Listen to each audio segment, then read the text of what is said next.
आजची रेसिपी पावसाळी कोकणातील पारंपरिक पद्धतीने आळूचं फतफतं. चला व्हिडिओला सुरुवात करूया. त्याच्यासाठी मी इथे आळूच्या जोड्या 3 घेतलेल्या आहेत. 25 ते 30 पानं आहेत. त्यांना आपण सोलून घ्यायचे आहेत, कारण ती खाजेरी असतात, खवखव असते आणि आळू सोलल्याच्या नंतर हात ना काळे होतात आणि खाज पण सुटते. म्हणून खोबरेल तेल हाताला लावून घ्यायचं, म्हणजे हात काळे पण होत नाहीत आणि मग खाज पण सुटत नाहीत. आणि असे आपले त्याचा दोर आहे ना तो काढून घ्यायचा आहे. हा दोर काढणं खूपच गरजेचं आहे, नाही तर आळू तुम्हाला ना खाता येणार नाही, तोंडाला खास सुटेल.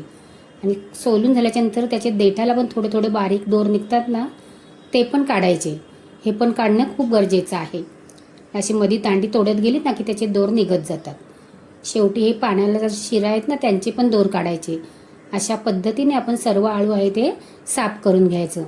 भाजीचं आळू आहे ना ते चांगलं साफ करावं लागतं. आणि सर्व 5-6 पाने एकत्र घ्यायची, थोडेसे देठ घ्यायचे आणि त्याला असा रोल बनवायचा आणि मध्ये त्याला कापून बारीक असं एकदम कापून घ्यायचं. आळू एकदम बारीक कापायचं. जेवढं तुम्ही बारीक कापाल ना तेवढं ते चांगलं शिजतं. जे वडीचं आळू असतं ना त्याला जास्त खाज नसते, पण आपल्या ह्या भाजीच्या आळूला ना खाज भरपूर असते. म्हणून त्याला आपल्याला स्वच्छ असं धुवून घ्यायचं आहे. कापून झालेलं आहे एका भांड्यामध्ये काढायचं आणि असं हाताने चोळायचं नाही. हाताने चोळलं ना तर हाताला खाज सुटते. म्हणून हाताने न चळता पहिलं पाणी काढून टाकायचं आहे. हा खलबत्त्याचा दांडा आहे किंवा तुम्ही लाटणं घेतलं तरी चालेल. आणि आळू ना परडीमध्ये रोळीमध्ये घ्यायचं आणि वरून चेचायचं आणि असं चांगलं बारीक असं चेचून घ्यायचं, म्हणजे त्याच्यावर खाज असते ना ती निघून जाते. असं हिरवट असं त्याचं पाणी निघतं. आणि नळाखाली धुवायचं. नळाखाली धुतलं ना की चांगलं स्वच्छ असं पटकन होतं. आता तुम्हाला दाखवायचं आहे म्हणून मी इथे धुवून घेते. असं चेचून घेतल्याच्या नंतर आपण त्याच्यामध्ये भरपूर असं पाणी ओतायचं आहे आणि याला गाळून घ्यायचं आहे. बघू शकता तुम्ही कसं आपलं हिरवं असं पाणी निघालं आहे. अशा पद्धतीने आपल्याला 4 ते 5 वेळा याला चेचायचं आहे, धुवायचं आहे, चेचायचं आहे, धुवायचं आहे. स्वच्छ धुवून झालं की आपल्याला याला कुकरमध्ये शिजवायचे. हे मी रात्री असे पावटे भिजशी घातले होते 1 वाटी. ते कुकरमध्ये स्वच्छ धुवून काढून घ्यायचे आहेत. आणि हे आपला आळू आहे ना ते त्या पावट्यांवरती टाकायचं आहे. तुम्ही इथे शेंगदाणे भिजवलेले घालू शकता, मूग अख्खे सुके घातलेत ना तरी चालेल. आणि 2 वाट्या याच्यामध्ये पाणी घालायचे. पाणी जास्त घालू नका, कारण आपण आळू धुतलेला आहे ना मग त्याला पाणी सुटतं. कुकरचं झाकण लावायचं आणि मध्यम आचेवरती याला 6 शिट्या करून घ्यायच्या. कुकर पूर्ण थंड झाल्याच्या नंतरच उघडायचं आहे.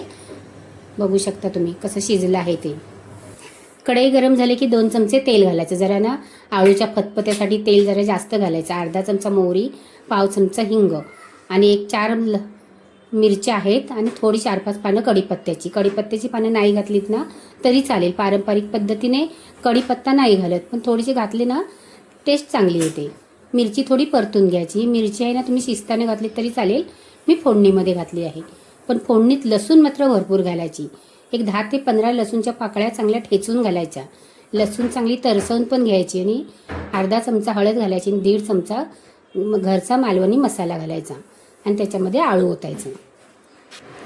मिक्स करायचं. गरजेप्रमाणे पाणी घालायचं आहे आणि आपल्याला याला शिजवून घ्यायचं. चवीप्रमाणे मीठ घालायचं आणि 5 ते 6 कोकम घातलेले आहेत, पण माझी ती क्लिप आलेली नाही आहे. हे कोकम आपले असतात का ते घातलेले आहे, कारण आळूमध्ये आंबट हे पाहिजे. जर तुम्हाला आंब्याची कोकमं भेटली ना तर आंब्याची घातली तरी चालेल. जर आंब्याची नसेल तर ही कोकमं घाला आणि 10 मिनिटं याला चांगलं शिजवून घ्यायचं. बघू शकता तुम्ही. जास्त पातळ पण ठेवायचं नाही, जास्त घट्ट पण ठेवायचं नाही. झटपट असं भाकरीबरोबर किंवा भाताबरोबर अप्रतिम लागतं. गरम गरम आळूचं फतफतं आणि भात 1 नंबर लागतो. व्हिडिओ आवडला तर लाईक करा. थँक्यू.